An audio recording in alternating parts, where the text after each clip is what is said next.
metropolitana, onde há mais demanda de atendimento da Covid-19, são 3 hospitais. Né?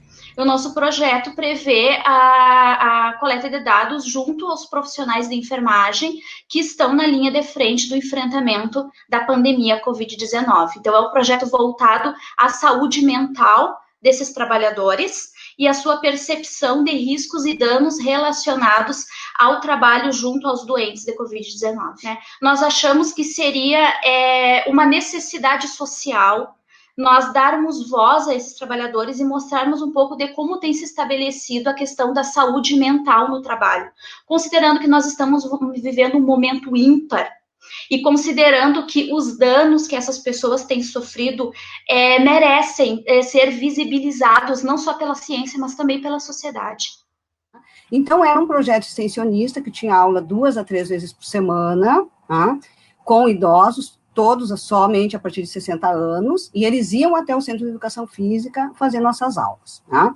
E com o passar do tempo, então, a gente começou, eu né, como idealizadora do projeto e coordenadora com o meu grupo, né, de trabalho, nós começamos a pensar uma nova proposta virtual, tá? Por quê? Porque eles estavam em suas casas, nós percebíamos que alguns estavam bastante tristes, então nós estamos atualmente com 60 idosos, né? E o que nós estamos propondo para eles, então?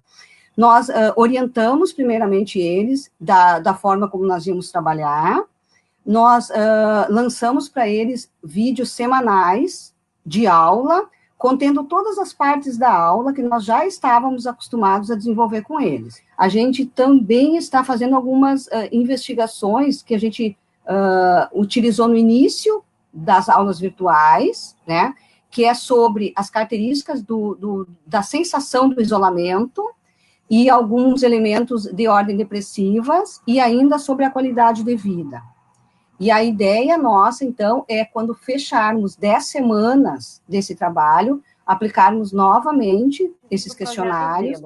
Ele é um projeto de extensão e que a gente trabalha principalmente sobre a educação. Nós queremos deixar cada vez mais clara a educação para o não abandono, para que as pessoas consigam entender que tanto em Santa Maria, em outros locais, bem como campos da universidade, não são locais de descarte de animais, mas como nós precisamos fazer a interface com a comunidade e, ao mesmo tempo, cuidar da nossa demanda interna. Qual é a nossa demanda interna? É uma quantidade de animais que nós continuamos dizendo em torno de 80, porque a gente entrega alguns para adoção e, ao mesmo tempo, nascem novos animais, são gatos, são cachorros, continua algum abandono, e nós começamos a sentir uma série de dificuldades, precisamos alimentar esses animais, dar cuidado para eles.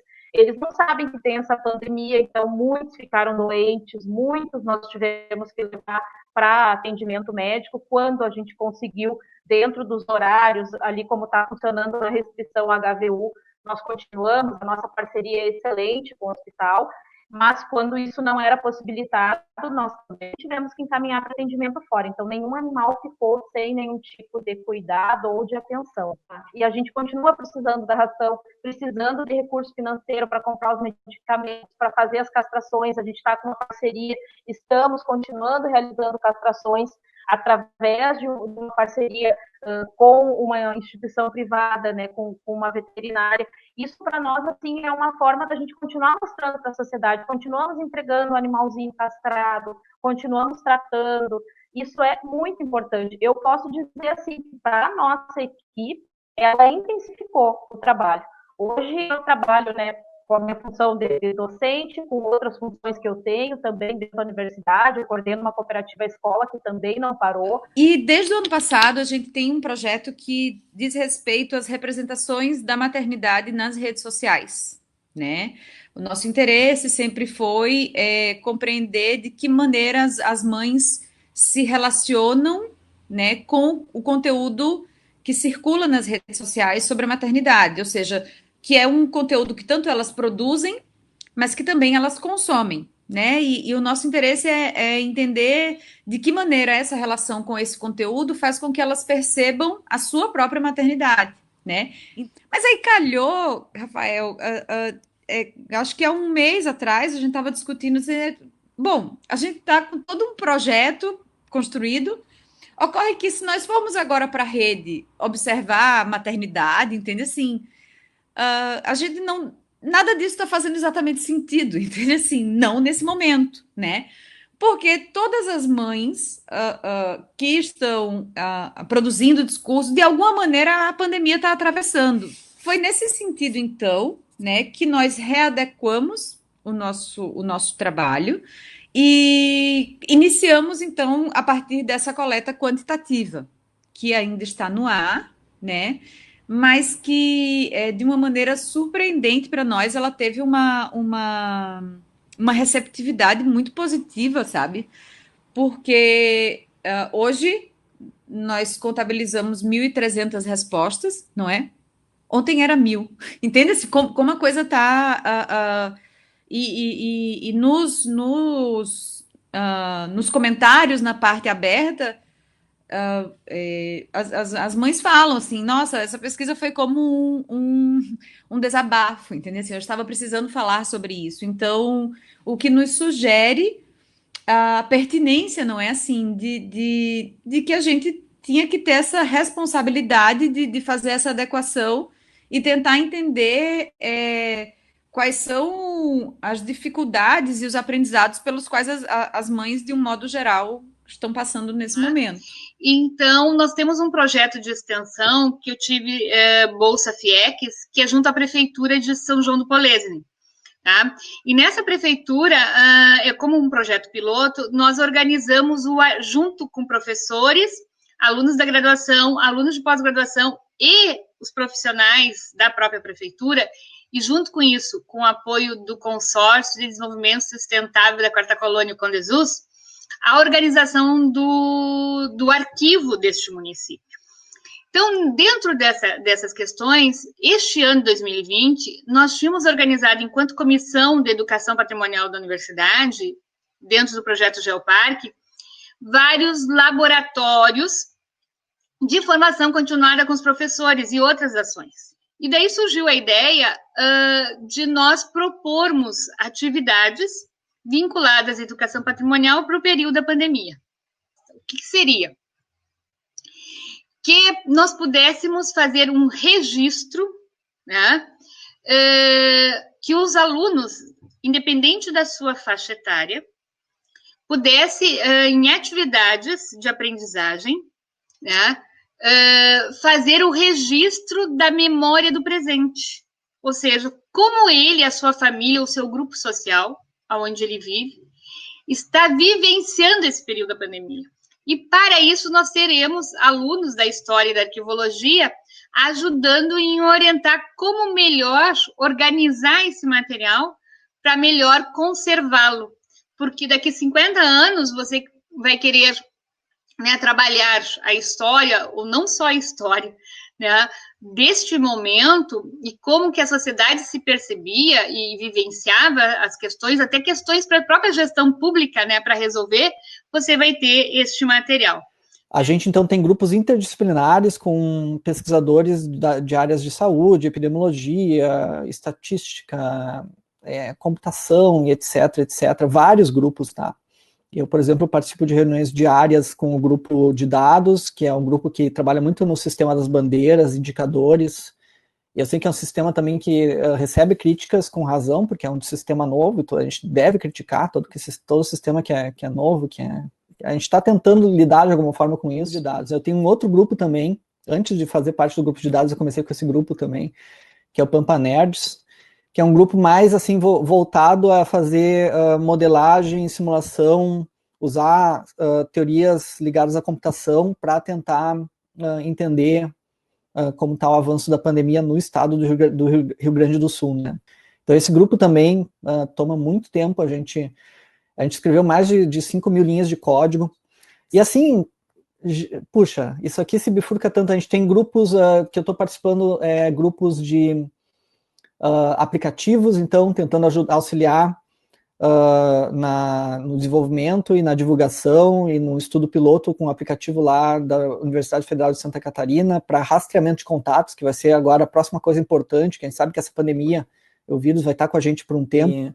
Além dos aplicativos, a gente tem aí grupos também ligados a ações para desinfecção, então a gente faz um rodo de desinfecção ultravioleta com um grupo aí da UFSM, da FURG. Ele não está registrado como um núcleo de pesquisa no CNPq, mas ele tem um papel muito importante no Centro de Educação, porque ele congrega todas as pesquisas, projetos de extensão e ensino, com um olhar voltado para a infância, e não apenas para a educação infantil. Eu não saberia te dizer agora, decor todos os projetos, mas eu gostaria de te falar de um projeto que está em curso nesse momento, que foi uma das primeiras ações que nós pensamos enquanto núcleo, quando iniciou a pandemia, que é um projeto de escuta às crianças. E esse projeto, ele tem nos revelado coisas muito interessantes de como as crianças se apropriam e vivenciam esse momento. Quais os significados que eles estão dando para esse cotidiano sem a escola, como eles estão vivenciando o seu estar em casa, mas também não estar em férias. Além disso, esse projeto está gerando um livro que está sendo produzido ainda, com todos os depoimentos das crianças que foram produzidos até esse momento. Então, nós estamos reunindo e organizando esse livro. Bom, para quem já conhece, a Agência da Hora, né, é um projeto de extensão que existe há bastante tempo no curso de jornalismo do Campus Frederico, da UFSM, e com o início, então, ou melhor, com a suspensão das atividades presenciais, né, porque a gente sempre trabalhou, né, presencialmente, a Agência da Hora, com reuniões, né, da equipe, dos alunos, bolsistas, voluntários, enfim. A partir então, dessa pandemia que nos deixou todos, né, trabalhando remotamente, e ao mesmo tempo a gente vendo que além da pandemia a gente tem o que hoje já é chamado aí de uma infodemia, né, que é essa desordem total aí da informação que acaba também prejudicando o combate ao vírus. Então o projeto, ele surgiu nesse contexto, a gente lançou oficialmente, aí começamos no dia 1º de junho, né, vai fechar um mês agora, e com esse tripé, então, aí, né, buscar combater a desinformação por meio desses 3 pilares, que seria a curadoria de informações, que é a gente buscar nos veículos de referência, nas agências de checagem, que já vem fazendo um trabalho, né, bastante importante de verificar as informações que circulam, né, os boatos, de desmentir, né, o que é verdade, o que não é. E a outra base, né, o outro polo aí de ação é a checagem propriamente dita, que a gente está se aventurando nesse terreno. E, por outro lado, então, o terceiro aspecto é o jornalismo colaborativo, e é onde a gente está tendo mais dificuldade, que a gente lançou esse desafio de tentar trazer a comunidade, né, da região de abrangência do Campus Frederico. E aí surgiu a ideia, então, de fazer alguma coisa de extensão que chegasse até a comunidade que tem interesse por esses temas. E aí eu comecei a trabalhar a ideia, né? Aí, dentro do projeto, a gente tem um curso de hortas domésticas, que teve as inscrições encerradas no dia 22, agora, deste mês. A gente ficou num período do dia 17 até o dia 22. A princípio, eu ia abrir uma turma de 20, apenas 20 vagas, né? Só que, até a questão de eu não ter muitas habilidades com esse ensino remoto, eu, quando percebi, né, passou um dia e eu fui verificar quantas inscrições tinha, já tinha quase 70. E aí eu não tive mais coragem de parar, né, eu pensei, agora vai. Vamos ver no que dá, e eu vou tentar me readequar, e o curso vai sair de qualquer forma para todos. Aí a gente teve 157 inscritos, de todos os lugares que tu pode imaginar, então, mostrando que a universidade consegue chegar em outros estados, né? Teve inscritos de São Paulo, Goiás, né? Vários lugares fora do estado e longe de Cachoeira do Sul, que era o local onde eu desenvolvi os projetos de extensão até a pandemia começar. E aí o curso, eu estou terminando os últimos detalhes, eu estou preparando ele, porque eu tive que mudar tudo. Eu ia usar uma plataforma que era a que eu sabia mexer e agora eu precisei mudar.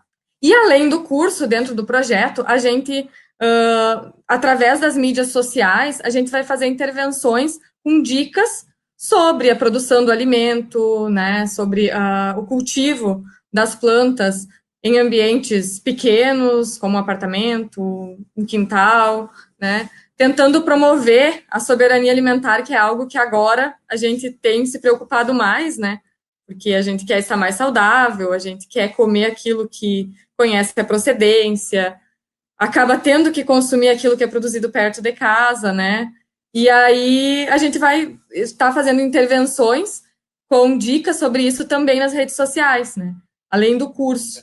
Então, o Observatório de Direitos Humanos, ele atuou ao longo desses anos com a comunidade, sempre promovendo ações que buscassem o protagonismo desses agentes mais socio-vulneráveis, buscar o empoderamento dessa parcela da população. Nesse momento de fragilidade econômica, a gente viu que a gente precisava alterar um pouco as nossas ações. A gente fez também algumas campanhas de um cunho um pouco mais assistencialista, justamente pensando que é o que algumas comunidades precisavam nesse momento. Ainda em março, a gente fez uma campanha da Páscoa Solidária, em março e abril, que foi para levar alguns brinquedos, alguns chocolates e alimentos para as crianças de algumas comunidades que a gente já atendia com projetos de extensão, e depois a gente replicou essa mesma ação agora na campanha do agasalho do FSM, que foi uma campanha integrada de toda a universidade e foi encabeçada pelo Observatório de Direitos Humanos. Então, uma outra ação que a gente fez, encabeçado com diversos outros coletivos, coletivo 50-50, que é do FSM, é o Disque Covid Mulher, né, da UFSM, que foram as mulheres que estão sofrendo situação de violência doméstica. Elas podiam ligar para esse número, que segue ativo até hoje. A gente podem acessar as páginas do Observatório de Direitos Humanos. A gente tem alguns casos de divulgação informando o telefone, que pode ser ligado todos os dias da semana, tem horário de manhã e horário de noite. E todas as pessoas que fazem a escuta são mulheres, profissionais da área, que vão saber indicar os caminhos, vão saber indicar quais são as melhores formas de poder resolver esse problema. Uma das ações que foram feitas também, que está ali na nossa Coordenadoria de Desenvolvimento Regional e Cidadania, é a de troca de máscaras por alimentos. Então, na Polifeira do Agricultor, que acontece às terças-feiras, ali na entrada da UFSM, na Roraima, as pessoas podiam ir com quilos de alimentos não perecíveis, que depois foram doados para a casa de alimentos da UFSM, e poderiam ir com esses alimentos e elas recebiam máscaras em troca. Começou uma produção de álcool gel também, que a gente fez produção, a Prefeitura de Extensão estava envolvida nisso, né? A gente fez agora uma coleta de celulares e computadores para poder fazer a doação para as pessoas mais vulneráveis depois. O projeto de ensino, isolamento social, criação artística em tempos de pandemia, é um projeto que surge mais ou menos ali no início de abril, né? Logo, alguns dias depois desse início do nosso período de afastamento e de suspensão das atividades presenciais. Naquele momento ele surge muito como uma necessidade, né? Como um desejo meu e do professor Adailson Berté, com quem eu divido o trabalho no laboratório, no curso de dança, de pensar a partir da nossa principal forma, né, de produzir conhecimento, que é a dança, pensar essa experiência de afastamento social e ressignificar essa experiência. Então pensávamos como podemos manter contato, como podemos manter as nossas atividades, e aí surge a ideia de criarmos um projeto de ensino especificamente então para pensar esse momento. Esse projeto ele começa como ensino, então com alguns alunos vinculados ao nosso laboratório, inicialmente com a proposta de que cada um dos bailarinos do grupo, a partir de uma obra de Frida Kahlo, pudesse, a partir do seu lugar de moradia, né, do seu contexto, né, nesse afastamento social, criar pequenos vídeos, obras audiovisuais, vídeo performance, videodança, criando poéticas que pudessem significar essa experiência a partir, né, da inspiração dessas obras da Frida. E aí temos um canal no YouTube onde circulamos já estamos circulando com esses vídeos. Um segundo momento do nosso projeto, num segundo momento, nós pensamos que, assim como Frida, poderíamos criar os nossos próprios autorretratos, né? Como nos vemos e como gostaríamos de ser vistos a partir desse momento da experiência de isolamento. Então, já mais ou menos no início de maio, começamos a trabalhar um pouco com isso e percebemos que talvez os projetos que nós já vínhamos desenvolvendo na extensão pudessem se somar ainda à distância nesse trabalho. Então, por exemplo, o grupo de bailarinos da aldeia indígena de São Miguel das Missões, que tem trabalhado conosco por meio do projeto De Terra Seus Corpos, começaram a fazer contato, retomamos este contato e também participaram dessa segunda etapa. Esse material todo formou a exposição Isolamento Social, que nós, dentro das ferramentas que temos, né, vamos lançar amanhã, segunda-feira, 6 de julho, né, agora, no Instagram. Submetemos essa ideia à Pró-Reitoria de Extensão, que aprovou o projeto, nos liberando algum recurso, e esse projeto consta, então, em geração de material informativo. Então, todos os meus alunos que estão trabalhando remoto auxiliaram na geração dos artigos, além da informação, então, de como lavar as mãos, de como prevenir o contágio, do distanciamento social, como limpar os objetos, as superfícies, os alimentos, além, então, de toda a questão educacional.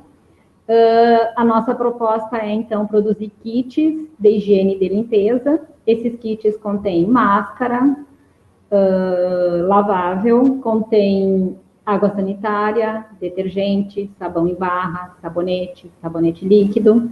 Então, os kits são preparados e nós adicionamos ao kit, então, o material informativo e entregamos na comunidade. Além disso, a Farmácia Escola da UFSM tem nos ajudado, nós adquirimos os insumos, mas o pessoal da Farmácia Escola, os seus funcionários, estão gerando sabonete líquido e álcool gel para o projeto.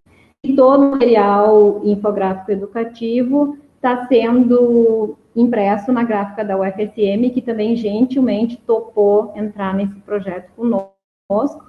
Uma outra questão que eu me dei conta é que, como o nosso projeto visa mais a questão de higiene, eu comecei a me perguntar como é que eu vou entregar um kit de higiene se as pessoas nesse momento também estão passando fome. E achei, então, que eu deveria me associar, que o projeto deveria se associar com entrega de cestas básicas. Então, eu procurei a Brigada Militar, aqui de Camobi, a Camobi Segura e o Lions Club. A nossa ideia inicial foi bem, vamos dizer assim, bem singela. Eu tinha feito um planejamento em atingir 100 famílias, porque eu imaginei que nesse momento as pessoas estão ajudando muitas pessoas, muitas frentes, então achei que o nosso projeto não teria um alcance muito maior do que 100 famílias. Então, o que aconteceu? Rapidamente nós conseguimos adquirir os primeiros 100 kits. E nesse momento eu já entreguei 220 kits e estou com material para entregar mais uns 100 kits, pelo menos, mas ainda continua aberta. Então, sem dúvida, o projeto extrapolou as minhas expectativas e extrapolou para o lado positivo. E é muito interessante porque, de fato, a impressão que se tem, por uma parte, pelo menos, da sociedade, é que o dia a dia do professor, especialmente o professor universitário, é só a aula, só a atividade acadêmica em sala de aula. E, na verdade, as nossas atividades, elas vão muito além disso, né? Porque elas seguem o eixo ensino, pesquisa, extensão, e a gente acaba também assumindo uma série de atividades administrativas. E nem essa parte, que muita gente acha que está totalmente parada, nem essa parte ela parou, porque apesar de serem disciplinas que elas são concebidas para o ensino presencial, a gente fez um esforço, né, todos os professores do meu departamento, eles fizeram um esforço para adaptar as partes teóricas para um ensino online. Claro que a gente tem que dizer que não é a mesma coisa que EAD, né? Porque as disciplinas elas não são concebidas para o ensino à distância. Então, tem toda a parte de orientação também, oriento no programa de pós-graduação em Ciência do Solo, aqui na UFSM, então isso também não parou. Além disso, os colegiados, então eu faço parte do colegiado dos cursos de agronomia, do curso de zootecnia, representando o departamento de solos, e nesse caso também os colegiados eles seguem ativos, têm demandas, são decisões que elas necessitam ser tomadas.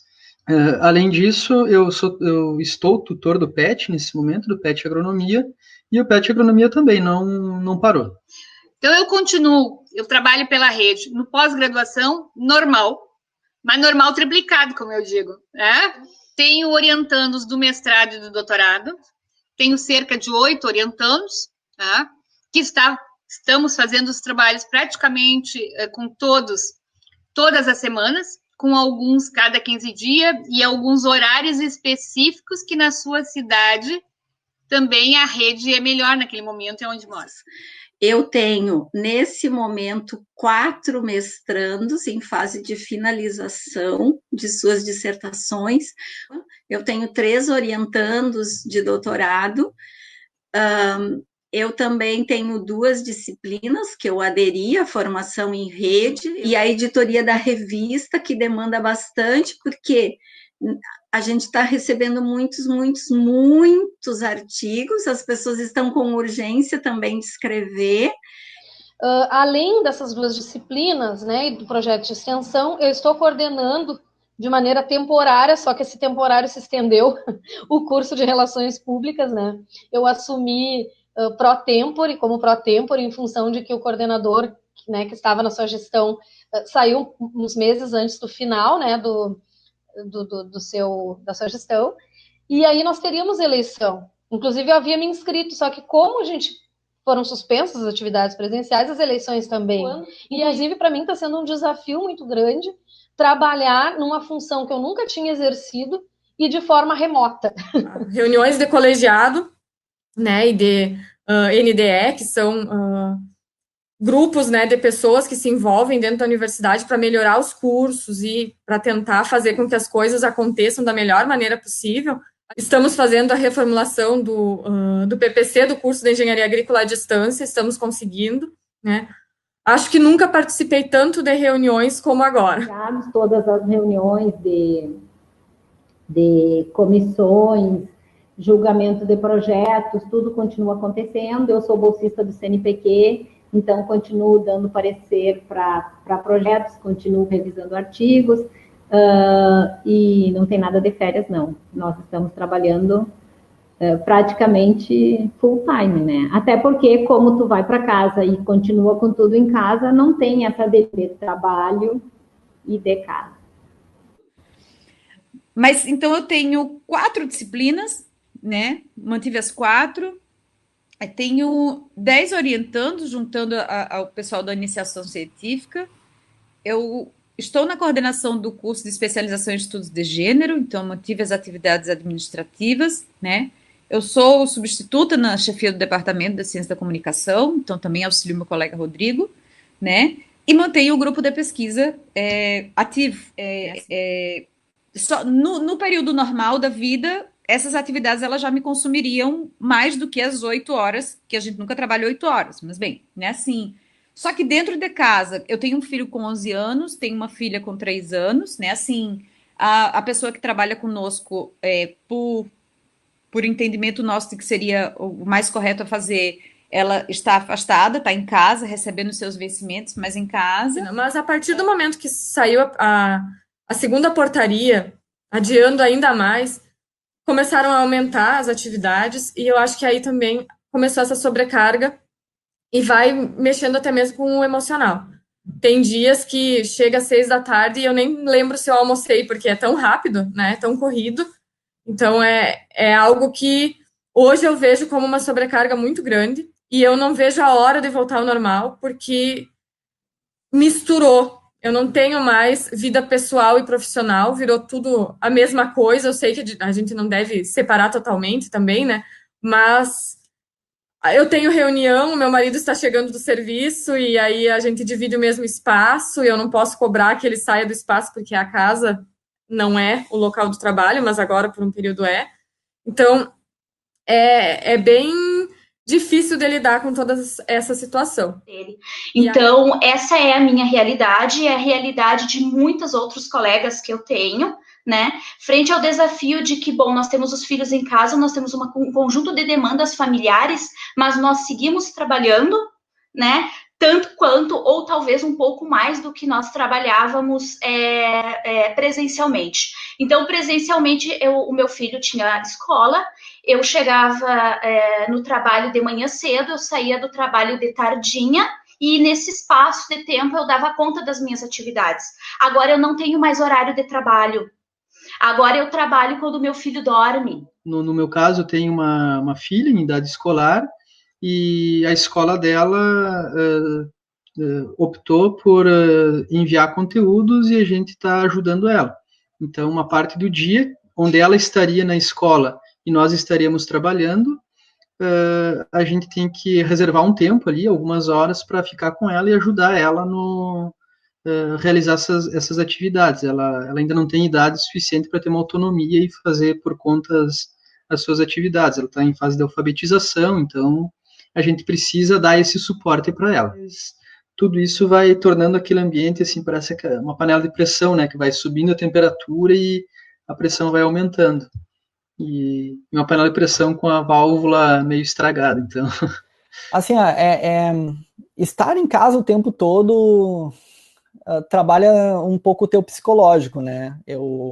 A gente está tentando aqui, eu e minha esposa, organizar a casa de um jeito que torne ela um pouco mais agradável para habitar. Por exemplo, isso aqui, esse é um ambiente que eu meio que criei agora, que virou um espaço para coisas como videoconferência. É meio que trendy, né? Ter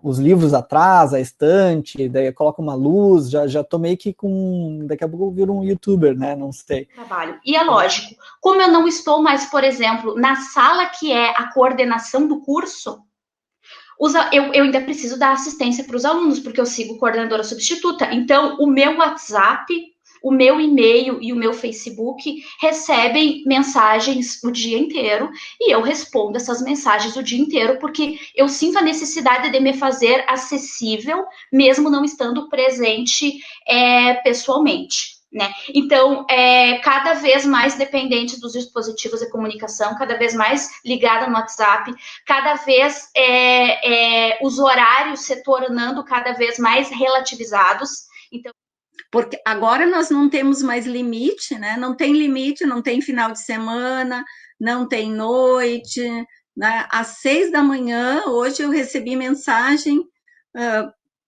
eu fiz isso, o que vocês pensam? Então, a gente não tem mais limite entre vida privada e trabalho. Então, assim, às vezes a gente tem reunião de manhã e aí 2 da manhã tá lá corrigindo o texto, olhando se o stories que vai ser publicado tá ok, né? Gravando vídeo, enfim. É um trabalho realmente que não para. Porque a gente às vezes comenta assim, ó, a gente está trabalhando mais, né? Porque às vezes um vídeo que eu preciso fazer para os meus alunos de 30 minutos, eu perco 2 horas fazendo aquele vídeo. Né? Faço uma vez, não dá certo, tento a segunda vez, daí até que salva, daí até que faz o upload, né? Então, às vezes, uma aula onde eu entraria em sala de aula e trabalharia, né, 1 hora, eu fico 3 horas envolvida aqui, às vezes, na minha casa. A gente está tendo que dominar uma série de ferramentas e uma série de tecnologias em um tempo extremamente curto de tempo, porque nós não fizemos, agora a gente vai se adaptar para conseguir passar as nossas disciplinas para um ensino online, pelo menos parte delas. Isso não aconteceu, foi assim, né? Do dia para a noite, a gente teve que na verdade adaptar, né? A gente está fazendo adaptações, é o que dá para fazer, então... Então, eu tenho 2 cursos de graduação que eu sigo via rede, eles demandam muito mais tempo. Cada aula eu tento dar metade do tempo, porque eu acho que não dá para dar uma aula de 2 horas na frente do computador, é impossível, a gente causa uma fadiga, né, de estar na frente do computador, fora as distrações de estar em casa, né. Além disso, a gente precisa de mais tempo, porque eu tenho que gravar o vídeo, eu tenho que editar o vídeo. Para editar o vídeo, eu tenho que, no mínimo, assistir mais uma vez, eu tenho que fazer alguns cortes, por pequenos que sejam. Se eu tive uma aula de 1 hora na frente da câmera, mais 2 horas depois editando o vídeo, fora o preparo da aula antes, né. A gente inventa cada coisa, né? Desde trabalho em grupo, que nem essa sala que a gente conversa aqui usando a ferramenta de videoconferência, a gente faz salas para grupos e daí visita as salas para ver o que os grupos estão fazendo. Então, eu não estava preparada para dar aula via online. Eu precisei estudar, eu precisei me reinventar, eu precisei aprender a editar uma aula, eu precisei aprender a lidar com ferramentas que antes eu não tinha trabalhado, tudo isso num tempo muito curto. A gente às vezes se frustra de não conseguir ter o mesmo desempenho que a gente consegue na universidade, né? Então, eu, por exemplo, converso muito com os alunos, né? E a gente vê que alguns alunos não conseguem acompanhar as aulas, não conseguem acompanhar as atividades, e a gente fica numa ânsia de poder ajudar, mas tem muitas situações que elas vão além do que a gente pode fazer como professor ou mesmo como universidade, para resolver os problemas de aprendizado ou até de acesso dos alunos. E o restante do meu tempo, fora 2 horas que eu retiro na semana para uma atividade física também, através das telas, né? E o restante, o meu envolvimento é com trabalho. Eu tenho consciência, não é, eu acho que eu tenho consciência de que eu nunca trabalhei tanto, sabe? Porque para manter e eu elenquei as atividades que eu faço, não é para, olha só, não, é porque é exatamente isso, assim, muitas vezes quem desconhece o trabalho da universidade imagina que a gente trabalha quando a gente está de frente para o aluno, né? Quando nos foi sugerido, não é assim, faça um relatório do que vocês estão fazendo, entende? Assim, bom, meu computador não desliga, entende? Assim, e a quantidade de mensagens e a quantidade de...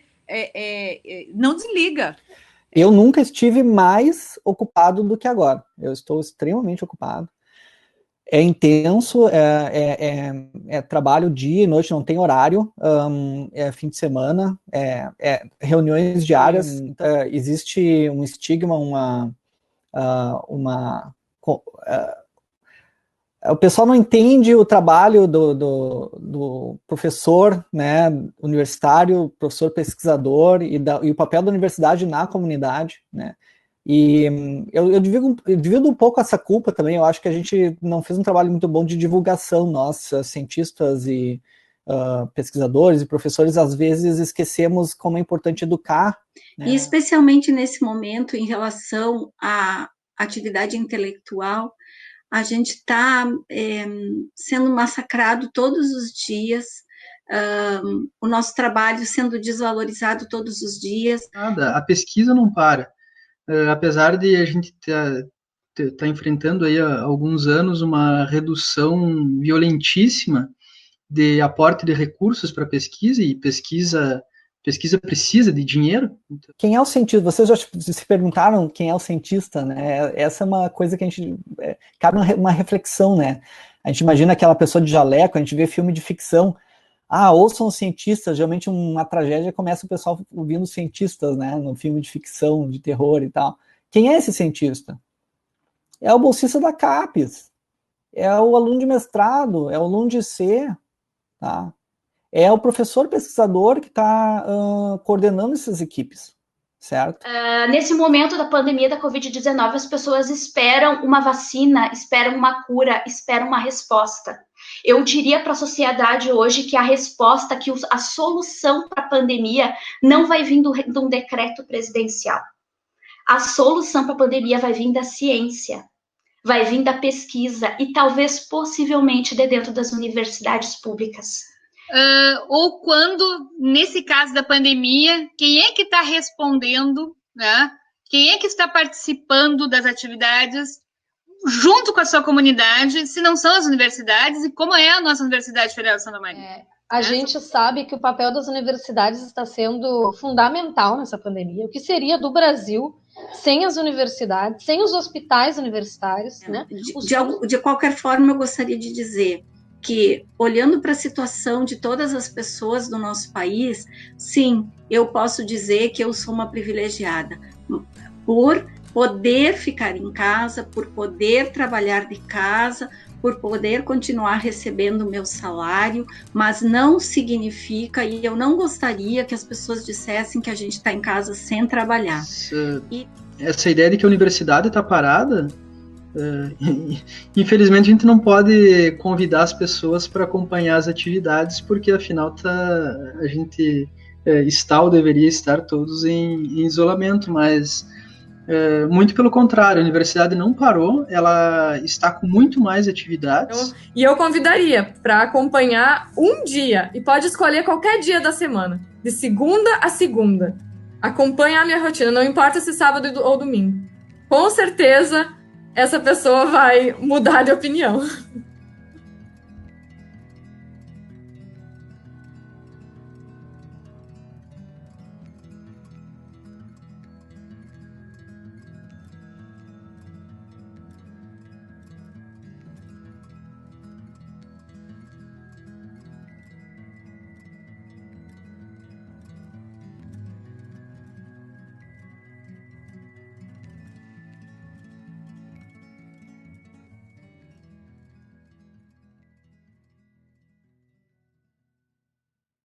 Estava com o microfone fechado. Acontece bastante também.